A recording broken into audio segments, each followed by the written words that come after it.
आमर आज ग्रामांचल उन्नयन विभाग को आमे डाकिथिलु। ग्रामांचल उन्नयन विभाग रे समानकर कार्यकाल केमती केते कार्यकाल काम नहीं छंती से विषय रे समाने उल्लेख करथिले एवं आमे केतेटा देइथिलु।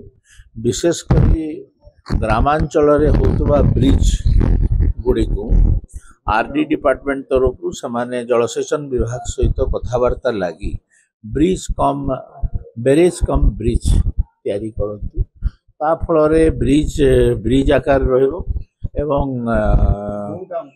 जलसेचन विभाग जलसेचन भी हो पार द्वारा लोक मार्गर लाभ हो पार आउ पीडब्ल्यूडी सोलार एनर्जी को व्यवहार करुच्ची सेमती रूरल डेवलपमेंट रे विभिन्न जगह रे लाइट पाई सोलार एनर्जी को व्यवहार करने रेकमेंड करा जायछि।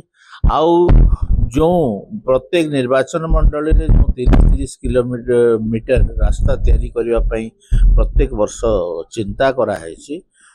गोटे रास्ता तैयारी कला को सेटा जदि मनकर 2 किलोमीटर 3 किलोमीटर किंबा 5 किलोमीटर भितर कम बेसी होउछि ताहेले ताकू कंसीडर करा जाओ और सेटा को पूर्णांग करा जाओ। ये सब विषय रे आमे आलोचना करिसु एवं निष्पत्ति नै करी आमे रेकमेंडेशन देजु समाने भी राजी हिछ और चली छी प्रिपरेशन सेठी राज्य स्तरीय नोआखाई उत्सव रे से अंचलर नाच गीत वाद्य एवं विलुप्त होतबा वाद्य यंत्र गुड़िकर व्यवहार केमती पुनर्बार हो पारिबो से वाद्य यंत्र गुड़िक से जगह प्रदर्शित हम नुआखाई भेटघाट तो भेटघाट हम मुख्यमंत्री जाउछंती एवं पश्चिम ओडिशार मंत्री माने समस्ते रहिबे।